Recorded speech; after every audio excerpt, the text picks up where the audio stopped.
the city manager from Portage, is with us for our weekly conversation here in the studio. Joining us is Pat McGinnis here in WKZO. How are you this morning? I'm doing great. How are you doing? Doing very well. Thanks for joining us this morning. Another interesting meeting last night, no doubt about it. A lot of interesting topics covered last night. Yeah, they were. It was public participation and transparency and elected officials listening very carefully. It was a 4-hour meeting, dominated mostly by public input. Listening to what the citizens had to say. And the one case, there were a good number of folks that came up and implored the council to consider a ceasefire resolution in the whole conflict in the Gaza Strip. City Council's been very clear since this first came up that the history in Portage has been that we work very hard on local issues and the things that are local in nature, and it takes a great deal of time, discussion, which was the second big item last night, which was a land use discussion. But they made it clear while their prayers and their hearts are with the people in Palestine and the horrible things that are happening there. It's not our place to we don't have an impact on that. We don't have the depth and the understanding that perhaps our federal representatives have. That's very much a federal issue, and that's where these energies would be very well spent. But it's the people are entitled to come in and say what's on their mind, and that's what happened for a good part of the meeting, maybe about an hour. And then after that, there was a discussion about a land use decision at the corner of Millam and West Edge.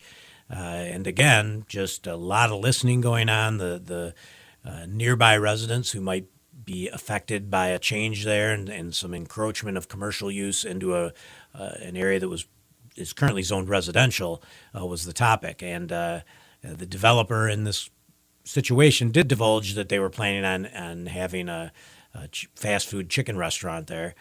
But it was a discussion about the land use regulation on the property. So for anybody that thinks that decisions are made before the meeting or any of that jazz, City Council comes to the meeting very well informed. The Mayor Patricia Randall shared that she had spent many trips through the neighborhood, looking at the neighborhood, considering talking to people, checking out the traffic patterns, and I think every single city council member had done that.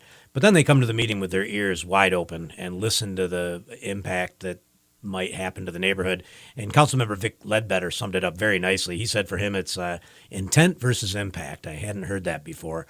But the developer, who is a local developer who has done magnificent projects up and down, the Southland Mall there is one prime example of a very successful investment in our community.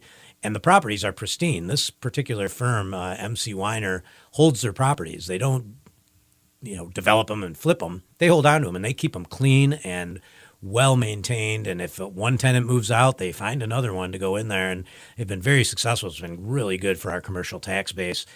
So I think Mr. Ledbetter's point was that their intent is to make another magnificent investment in our community and create economic opportunity for a lot of people looking for jobs. Councilmember Jihan Young pointed out the importance of that local employment and how that supports local families. But then you have to balance that with the impact on the neighborhood and how people are going to feel in their homes, and is this going to change their enjoyment? And those are the toughest decisions. But at the end of the public hearing, I think just before 11 o'clock, City Council did vote to not change the zoning, to leave it the way it is. And it was a clinic in democracy and local government and how things are probably supposed to work. It wasn't very comfortable for anybody, and it was hard work. And my heart goes out to the developer and all the residents who showed up and spent all that time, and our elected officials and the city staff that's been working on this for 6 months. We've been working with the developer to try to come up with a compromise. What was proposed last night was very much a compromise position, but in the end, you covered it well in your news program, and that's what happened last night at City Council. I did want to mention a couple other things going on at City Hall. We have very many programs in Portage to support lower income residents, and we work hard to get the word out about those things. And last night, one of the things on the agenda was City Council moving $76,000 from a few different funds. We had $50,000 left over from a park project where that money wasn't spent. Almost $20,000 in administrative fees that we didn't need. We were just through efficiencies. And we moved that $76,000 to HRI, Housing Resources of Kalamazoo, to prevent evictions in Kalamazoo County, particularly Portage.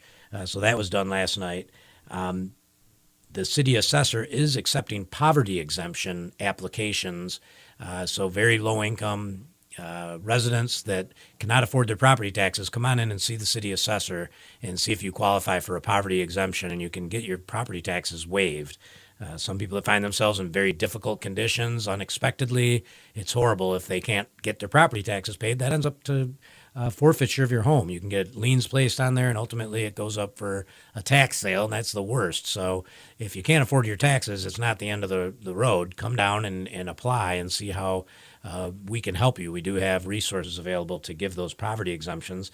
The Community Action Agency is going to be having a walk-in water bill assistance clinic on February 27th at City Hall from 9 to 2. And I love highlighting that date because you've been talking about it on the air this morning. I've heard it a couple times. The election's coming up on the 27th, so don't forget to vote in the presidential primary on the 27th. Early voting starts 2 Saturdays before that. And on the 27th, you can also find out at City Hall about whether or not you qualify for assistance with your water bill.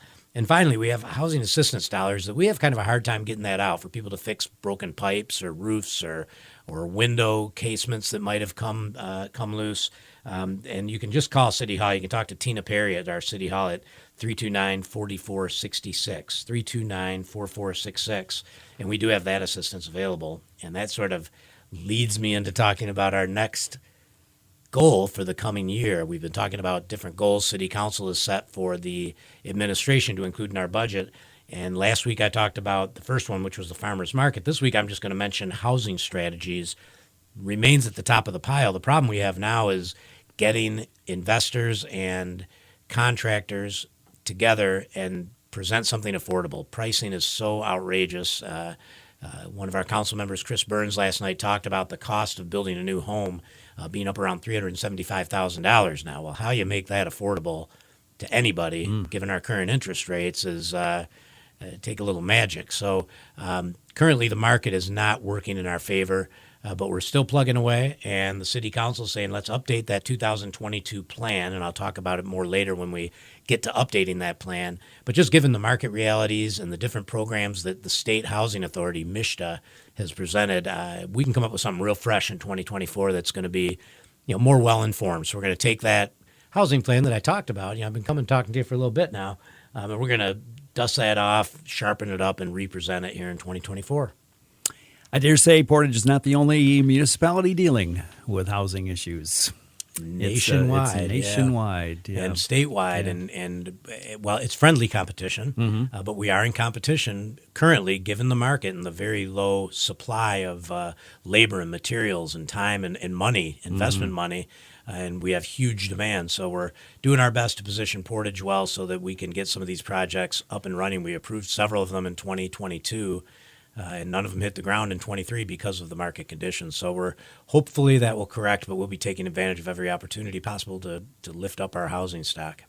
Portage City Manager Pat McGinnis, our guest, our weekly update from the city here on WKZO. Thanks so much. Thanks for having me, Ken. See you next week.